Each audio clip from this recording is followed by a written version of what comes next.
আসসালামু আলাইকুম বন্ধুরা, আপনারা সবাই কেমন আছেন? আশা করছি ভালো আছেন। চলুন আজকে একটা নতুন রেসিপি নিয়ে আপনাদের কাছে চলে এসেছি। চাউমিনটা সেদ্ধ করার পর ডিম দিয়েছি ওতে ভেঙে, তারপরে সামান্য পরিমাণে নুন, তারপরে দেব হলুদ গুঁড়ো, তারপরে লঙ্কার গুঁড়ো দিয়ে দিলাম, জিরে মরিচ দিলাম হালকা করে, দেওয়া হয়ে গেছে। এরপরে দেবো সামান্য আখরোট দেওয়ার পরে দেবো বেসনটা দেওয়া হয়ে গেছে। এবার ভালো করে মাখিয়ে নেব। মাখানো কমপ্লিট। এরপরে আমি ভেজে নেব।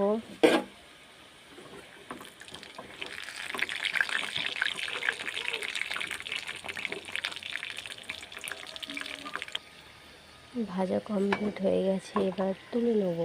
ভাজাটাকে আর একটু কড়া করে ভাজতে হবে, তবে মুচমুচে টেস্টি খেতে হবে।